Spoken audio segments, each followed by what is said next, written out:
A couple of years ago, met a pastor at a conference that Lynn and I were speaking, and we were invited to his church and began a friendship with a man named David Boyd. And in talking with him and sharing with him, as we chatted about numbers of things, he said, the one man that has had more influence upon me in pastoring and various understandings and things that have shaped my life over the last few years is a man named David Parker. And he's a professor at Alpha Crucis College, which is a Bible school in Australia. And he said, we've developed this great friendship, and there's been a mentorship element. And he said, whatever you do, if David gets in remote range of New Zealand, you have to have him. Yes, sir. And so I emailed David Parker and said basically those words, and then he emailed me back late last year to say, look, I'll be in New Zealand about this time frame. And so we've coordinated it, and here he is. And David is the professor of New Testament studies. So his specialty is the New Testament books. Particularly, it's not that he doesn't go in other parts of the Bible for sure, but that's his area, his zone of concentration. And so you're going to hear some of that today, that he's just going to unpack out of his arsenal that God has packed in him. And so I want you to welcome David Parker here today as he speaks.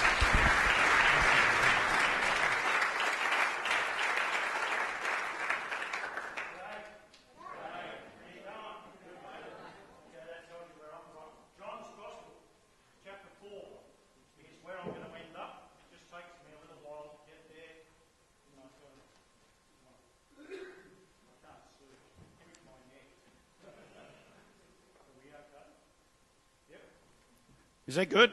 Oh, there you go. G'day. How you going? Been there, done that. John's Gospel is one of the most helpful, or John is one of the most helpful writers in the New Testament, because he tells us what he intends to do and how he intends to do it. So stick your finger in John 4. I'll be back. John 20 verse 30-31 says, many other miraculous signs Jesus did in the presence of his disciples that are not written in this book, John's Gospel, but these miraculous signs are written in this book, John's Gospel, in order that you may believe that Jesus is Messiah, the Son of God, because by believing that you will have life in his name. If you have a modern Bible, you'll see there's a little note that says, some of the manuscripts read, continue to believe. If I had 3 hours, I'd try to prove to you that that's the right reading. And so John is writing to Christians to get them to continue to believe that Jesus is Messiah, Son of God, because only by continuing to believe that will you have life in his name. If you're going to write to Christians to get them to continue to believe, something's caused them to wonder about whether they should believe that Jesus is the Messiah.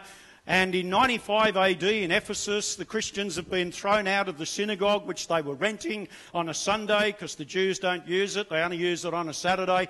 And not only have they kicked them out, but they've told them that they're a bunch of idiots following a supposed Messiah who, according to Deuteronomy 21:28, must be cursed of God, because everybody hung on a cross is cursed of God. And so how can he be Messiah? You are leading not only yourselves astray, but you are delaying God's restoration of his people, because you, as renegade Jews, are causing God's anger to hold on us since the exile, and now we can't return because of you, so get your act together. Obviously, some of the Christians are a bit upset about this, and so John, absent, probably on Patmos writing Revelation, writes what we call the Gospel of John to help them.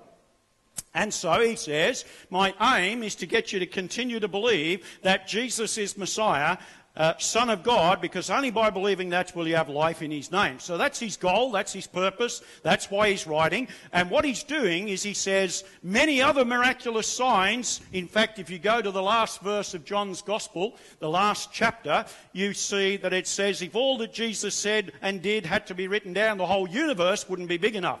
And so John is really saying, many other miraculous signs, a whole universe full of them, of Jesus doing and sayings couldn't be written down, otherwise you'd need more than a truck to take your Bible, you'd need an iPad. And so what you do is you dip into those and you select, according to John, those that are miraculous signs pointing to Jesus being Messiah. The word miraculous is an addition in our English Bibles, doesn't occur in John's Gospel, does in Matthew, Mark and Luke, but not in John's Gospel. He prefers this word sign. That is, I reckon raising Lazarus from the dead, slow down. Raising Lazarus from the dead is a good miracle. Yes? I reckon giving a man born blind in chapter 9 is a good miracle. I wouldn't mind doing that. Look pretty good on my resume. But what John says is they are signs. That is, there's lots of other miracles I could have chosen, but I choose the ones that signpost, lead to, point in the direction of Jesus being Messiah, because that's what's in doubt. That's what your enemies have charged you with, following the wrong one. And I want to give you the signpost that says he's the right one. So I'm going to choose the miracles that best point to Jesus being Messiah. That means that whenever we come across a sign in John's Gospel, we need to ask, how does this prove that Jesus is Messiah? So, come with me to the miracles, the signs. And I want to go firstly to, this one's gone flat again. Chris, are you there? Chris, where are you? Oh, there he is, my lifesaver. Put new batteries in this the other day, works brilliantly. So, I want to go to the second sign, the cleansing of the temple, chapter 2, verse 13 to 25. You know that Jesus kicks them all out, and they respond, the authorities in the temple go, what sign will you give us that you have the authority to do this? Jesus responds, this sign that I have the authority to do this, I will tear this temple down and in 3 days rebuild it. They began to laugh at him and said, what kind of an idiot are you? They said, it's been 46 years in the building, took another 30 years to finish it, and you reckon you're going to pull it down in 3 days and rebuild it? Ha! Yeah, right, get a reality check. And so they are absolutely scornful of what's going on. John, the writer, puts an editorial comment indicated in your modern translations with brackets. After the resurrection, the disciples understood that he was talking about his body, not about the bricks and mortar temple on the mount in Jerusalem, but his body. Well, how do you get that together? John is writing 60 years after the event, so he's taking a literal and he's now viewing it through Jesus' work, and he understands that no longer is God to be found in a bricks and mortar temple, but he's to be found in the resurrected Christ present by his Spirit. So the temple has changed since Jesus. That is, the place where you find God has changed since Jesus. No longer is it to be located in a place called Jerusalem, in a bricks and mortar place on the mount, but it is to be found wherever the resurrected Christ is present by his Spirit, which means, I'm looking at the temple. That's you. And about this time, well, I said that in the last service, so it can't be true. Whatever the time difference, my wife is meeting in Sydney, and she's in the temple too. Very different bricks and mortar to yours. In fact, ours is a tin shed. But anyway, regardless, they're still they're still where God's found, because he's found in his people. So there's a new temple since Jesus.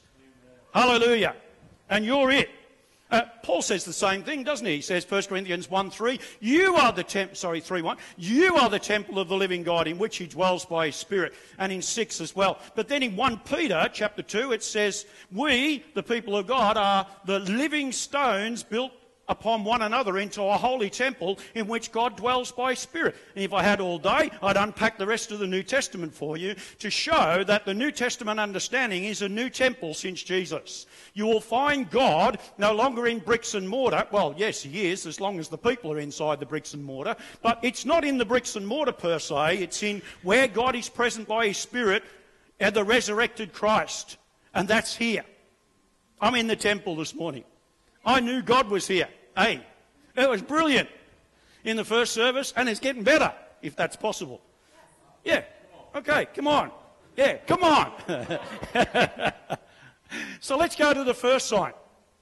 The first sign is, yay, thanks Chris, the water into wine. Now, I don't know about you, but if I had a whole universe full of stuff to choose from, I don't know that I'd choose water into wine and put it first. I mean, it's pretty good.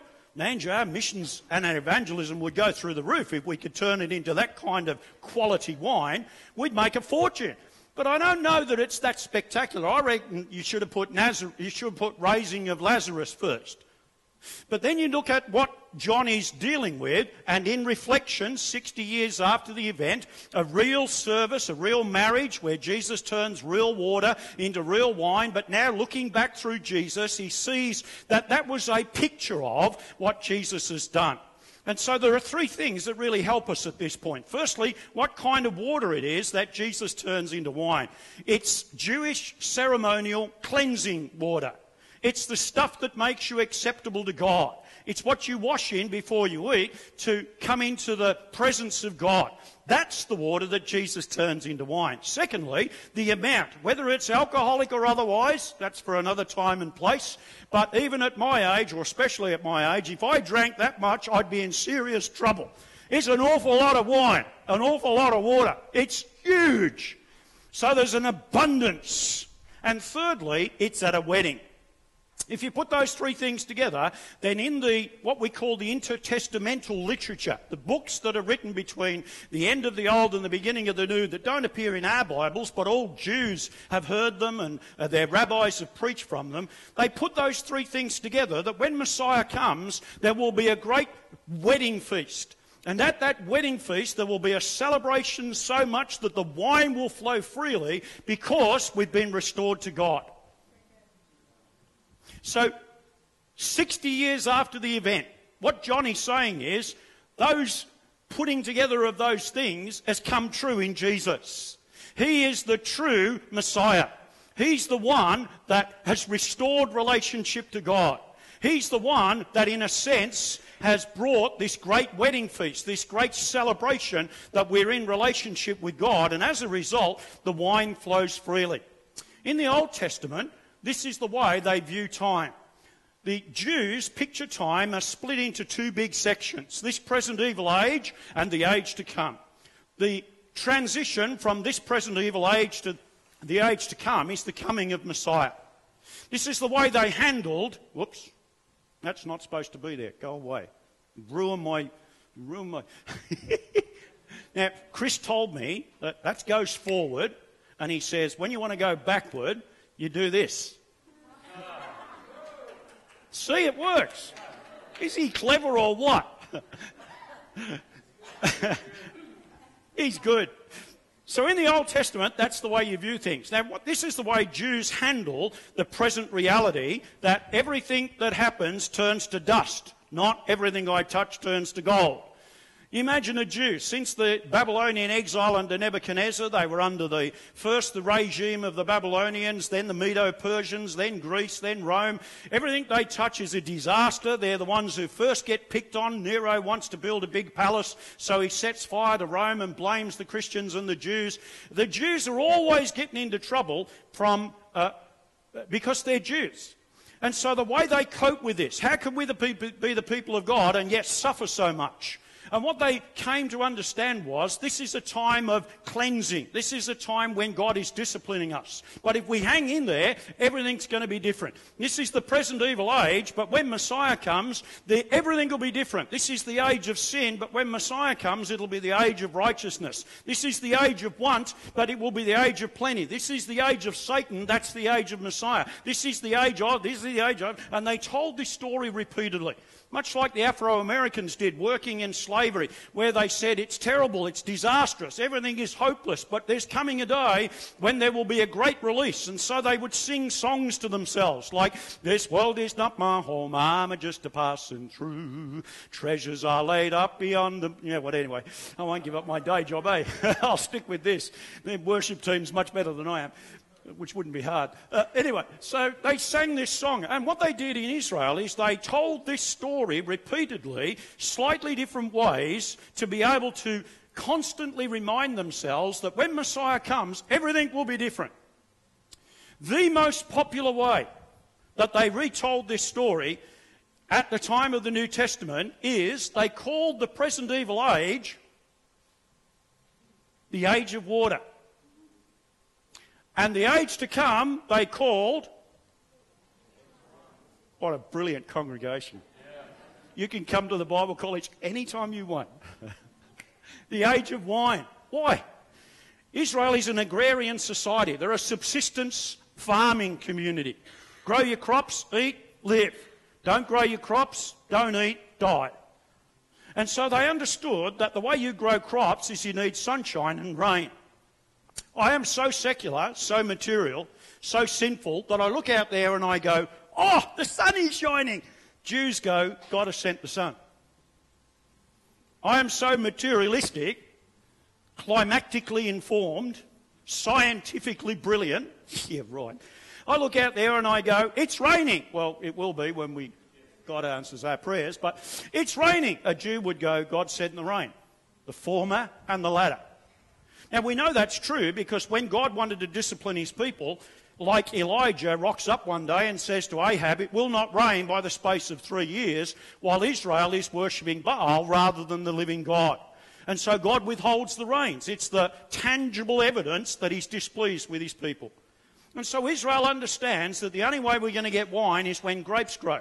The only way we're going to get grapes to grow is when we have sun and rain. The only way we're going to get sun and rain is when we're living in relationship to God.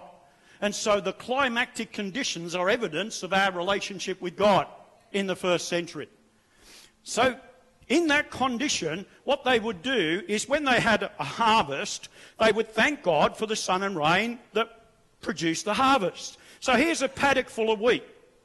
What they would do is take a sample. They'd take one sheaf and they'd take it into the temple and they'd wave it before the Lord. And they'd say, this one sheaf is evidence of the whole paddock. If we don't have the whole paddock, we don't have the one sheaf. We got the one sheaf because it's too hard to take the paddock into the temple and wave it before the Lord. You'd have to be pretty strong, wouldn't you? And so they wave a first fruits offering before the Lord as a thank you to the sun, the rain that produced it. They would wave offering as an evidence that God has blessed them and they're in right relationship. John opens his gospel by suggesting that we've moved into the age to come because true Messiah Jesus has restored relationship to God. I reckon that's pretty good. Come on. What are you doing? You falling asleep or what? I have a rule. You go to sleep, I shout louder. So, the only problem with that, of course, is get a reality check, John. Everything looks the same since Jesus. Even if the rains come, even if the sun shines, even if the grapes grow, those stinking Romans come and pinch them. Any stinking Romans here? Thank God for that. No stinking Romans. So, you get a reality check, John. What's going on here? What's going on is the New Testament doesn't work with that view of time. It works with this view of time. Oh, no. Here we go. Sorry. Keep going, Chris. Keep going to the next one. I've jumped ahead of myself. I'm out of... There we go. The New Testament works with two comings of Messiah, not one. And so the first coming of Messiah begins the age to come, but the present evil age runs in parallel with it. So you've got two ages running together until the second coming of Jesus, when the present evil age will end and the age to come, which began with his first coming, will now come in all of its fullness. And so we can map ourselves as Christians as to where we are. And we are in the overlap of the ages. We're here. We are people of the age to come living in the present evil age. How can I check that? Simple. What are your values? What are your ethics? How do you run your life? According to whose authority do you try and live out your existence? We are people of the age to come. We have different values to the non-Christians around us. We are people of the age to come who have a different ethical standard to those around us. We are people of the age to come who don't get promotion the way the people around us who are not Christians do, stepping over everybody that it takes to get to the place of us, where they want to get to, whereas we as Christians, hopefully, are living out our lives in a more compassionate way. We're trusting God for promotion, not treading on everyone and trying to get killed everyone that's in our way. So we are people of the age to come, living in the present moment, in the overlap of the ages, attracting the flack, the pressure, the persecution that people of another country living as aliens in this present country feel by not being part of the territory. And you and I, to borrow Paul's words in Philippians, have our citizenship in heaven, yet we're living in Tauranga. We are people who have our citizenship in heaven, but are living in my case, Sydney. And we feel the pressure of the society around us. But the most important thing for a Jew, to quote Jesus' words, if you seek the kingdom of God first, all of these things will be added unto you. And the thing that they're most desirous of is restored relationship with God. When that's in place, all the other things will follow. When you get right relationship with God, eventually the sun will shine, the grapes will grow, the wine will flow freely. But really, that's just an afterthought of right relationship with God.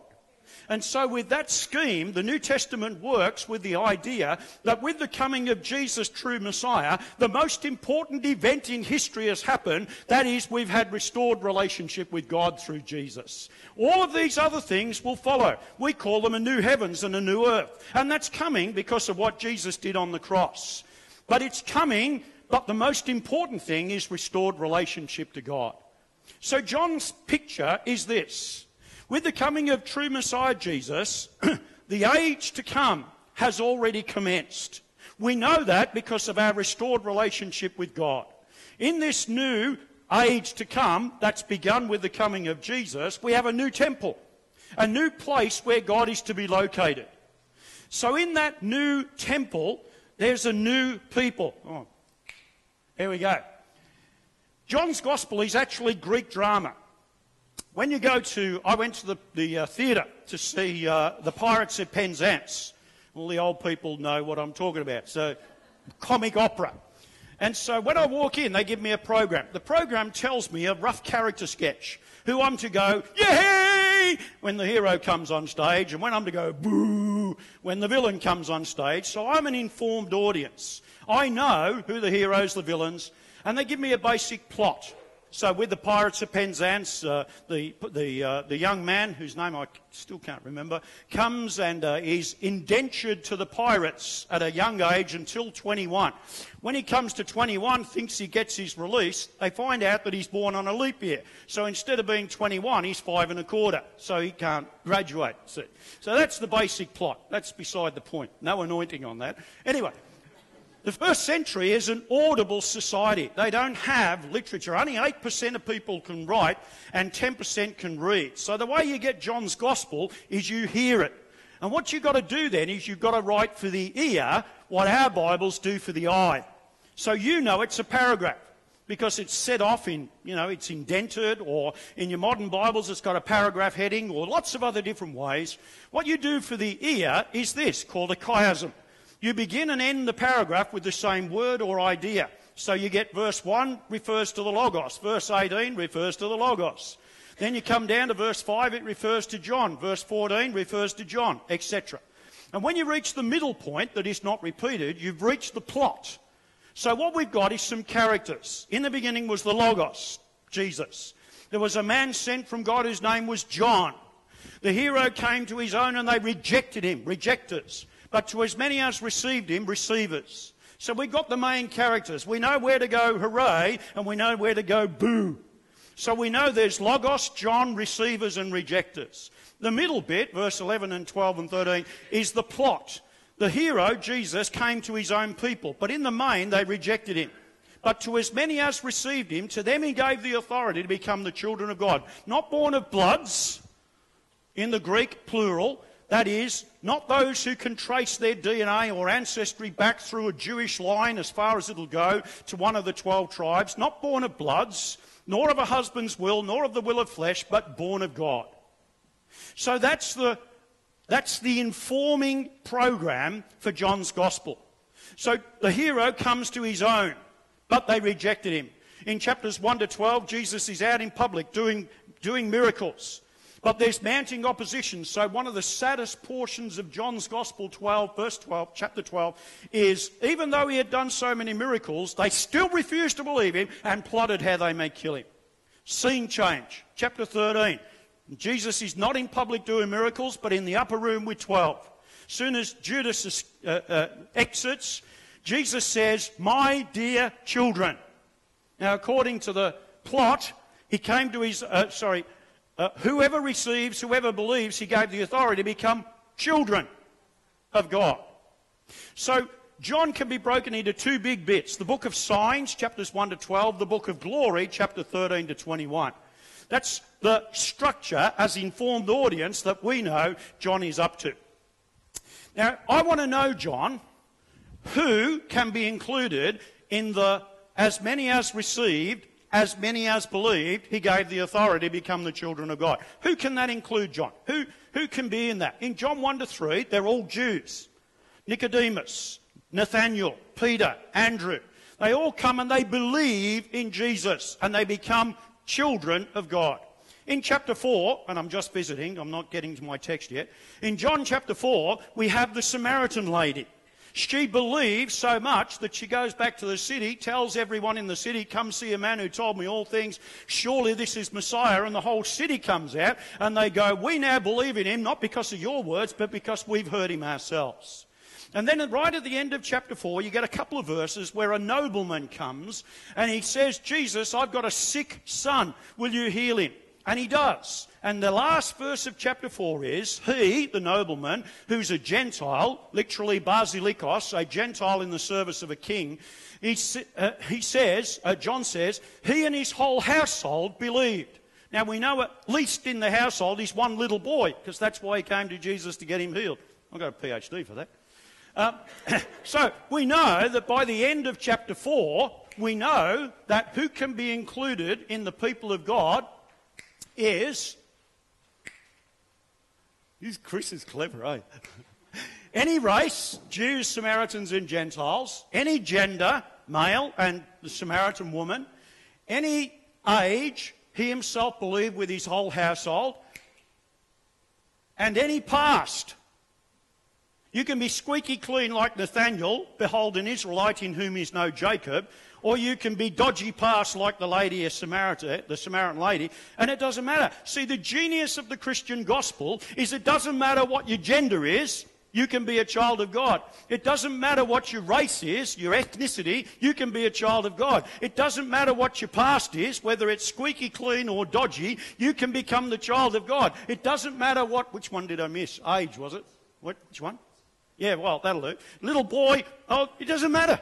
The genius about the Christian gospel is it's for everyone, for anyone, for all who receive, for all who believe. So thank you, John. What you tell me is in the new age, the age to come, where restored relationship with God means we've got a new temple. The new temple means that any kind of person can worship there. No longer has it got a court of the women and a court of Gentiles. It's just got one open place where everybody can come and worship God.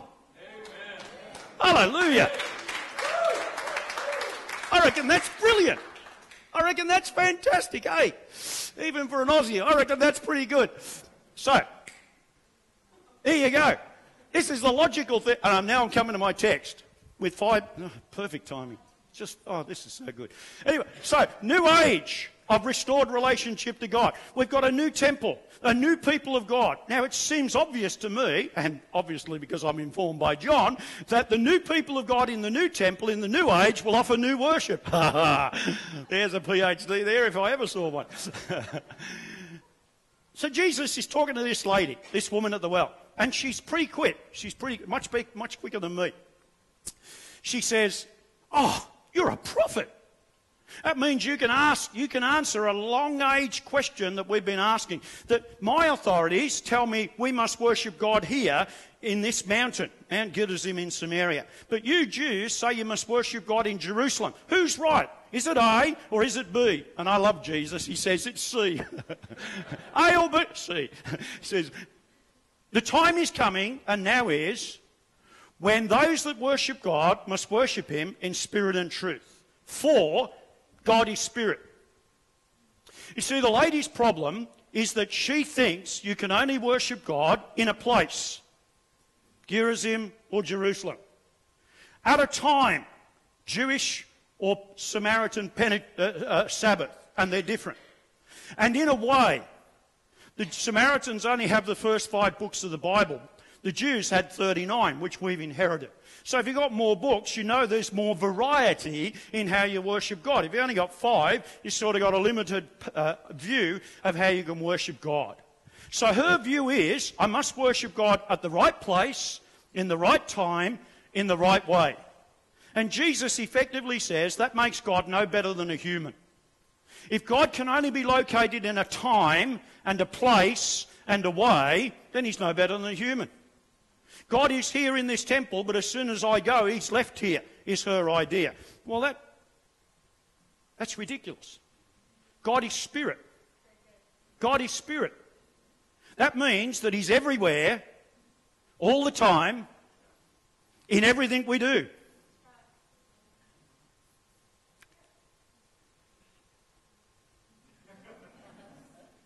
The word worship is proskuneo. As I said before, I'd lie down and show you what it means. It means to lie on your face. The trouble is, if I got down there, I'd never get up again. So you lie on your face with your arms like that in front of the person you're worshipping as an indication of pros, before, and kuneo, to bow. I bow before you to acknowledge I'm yours. I'm your property.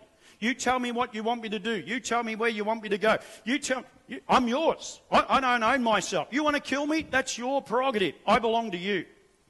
By the time of the New Testament, that outward form had changed, and it meant the bowed heart. It meant, my heart is yours. I'm yours to do with as you please. Tell me what you want me to do, where you want me to go, what you want me to do. I'm yours. My heart is yours. Proskuneo, to bow before. I'm yours. You'll never remember proskuneo.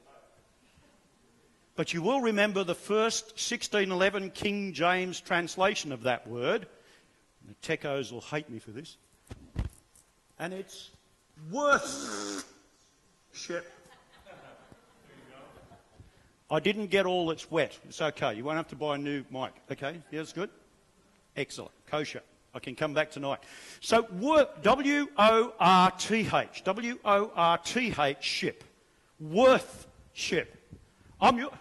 It's anything you do, all the time, wherever you are, to show how much you think the object is worth.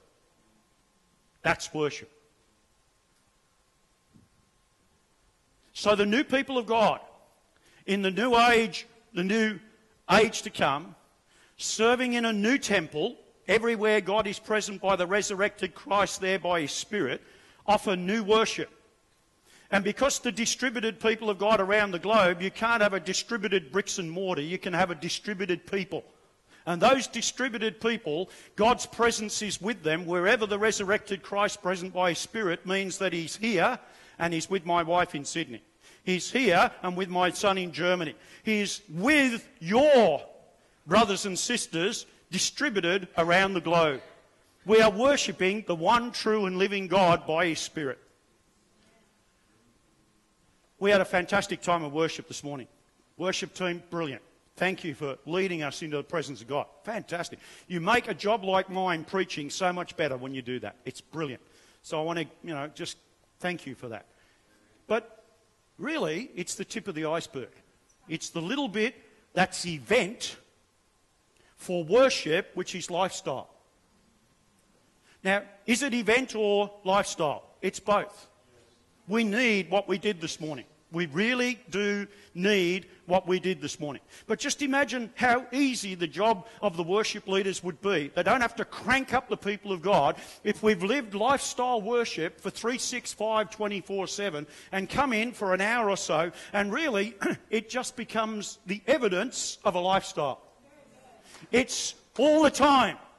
Everything we do, wherever we are, to show how much we think the object is worth.